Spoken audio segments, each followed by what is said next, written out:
केंद्र सरकार द्वारा वाहन चालकों के लिए नया कानून हिट एंड रन लागू किया गया। इसके विरोध में धार में यात्री बसों के चालकों ने आज से ही 3 दिवसीय हड़ताल आरंभ कर दी।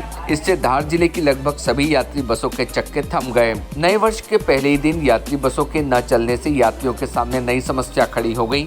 एक महिला यात्री को आवश्यक कार्य से इंदौर जाना था, मगर बस स्टैंड पर कोई बस नहीं मिली। परेशान महिला यात्री ने बताया कि वाहन चालकों की हड़ताल को देखते हुए प्रशासन को कोई वैकल्पिक व्यवस्था करनी चाहिए तथा वाहन चालकों की मांगों का निराकरण करना चाहिए ताकि यात्रियों को राहत मिल सके। जानकारी के अभाव में अनेक यात्री बस स्टैंड पर आकर वापस घरों को लौट रहे हैं। कई यात्रियों को आवश्यक कार्य से शहर के बाहर जाना है, लेकिन बस के नहीं चलने से उनके सामने नई परेशानियां खड़ी हो गई, क्योंकि उनके पास बस के अलावा और कोई विकल्प नहीं है। वाहन चालकों का आरोप है कि केंद्र सरकार द्वारा जो काला कानून लाया गया है उसे वापस ले, अन्यथा वाहन चालक आगे भी अनिश्चितकालीन हड़ताल पर जा सकते हैं। वाहन चालकों का कहना है कि यह कानून हर तरह से हमारे लिए मौत से कम नहीं है। हम जैसे गरीब आदमी के लिए 5 लाख रुपए का जुर्माना भरना संभव नहीं तथा 10 वर्ष की सजा भी किसी तरह उचित नहीं है। धार बस स्टैंड पर कुछ यात्रियों से बात की गई तो उन्हें आवश्यक कार्य से इंदौर जाना था, लेकिन बस स्टैंड से कोई भी बस नहीं मिलने से वह परेशान दिखाई दिए। नए कानून के विरोध में बस चालक ही नहीं बल्कि भारी लोडिंग वाहन, टैंकर, ट्रालों के चालकों भी हड़ताल पर चले गए हैं। ऐसे में आने वाले 1-2 दिनों में इसका असर बाजार में भी देखने को मिल सकता है, क्योंकि ट्रकों की हड़ताल से डीजल, पेट्रोल के अलावा अन्य व्यापार पर इसका सीधा असर देखा जा सकता है। भारतीय न्यूज के लिए धार से साबिर खान, एफएम की रिपोर्ट। मुझे इंदौर के लिए जाना था, कुछ ज़रूरी काम था, लेकिन हम जा नहीं पा रहे हैं बिकॉज थोड़ा कठिनाई हो रही है। बस सारी बंद है।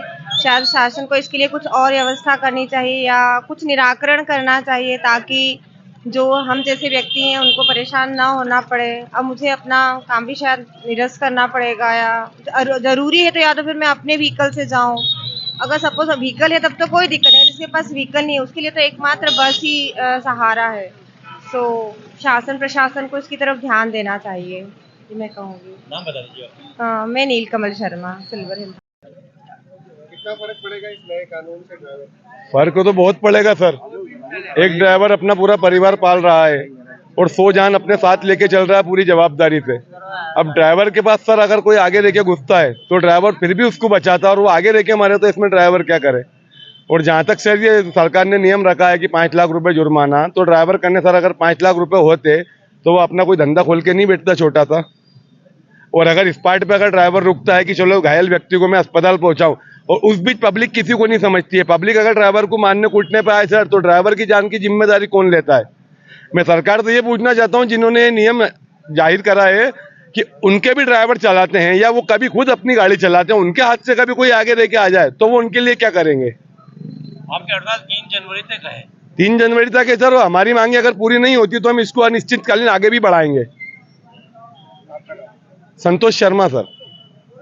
आज आपने हड़ताल पर बैठे, क्या कारण ये है कि सरकार ने जो ये 5 से 10 लाख तक का जो हमारे ऊपर जुर्माना और 10 साल की सज़ा का प्रावधान निकाला है, इस विषय में हम लोगों ने ड्राइवर भाइयों ने हड़ताल की है।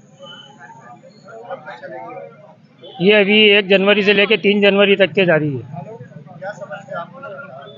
हमें समस्या ये है कि जो पहला कानून था सरकार ने जो हमारे लिए निकाल रखा था, उस कानून के हिसाब से हम लोगों को जमानत मिल जाती थी।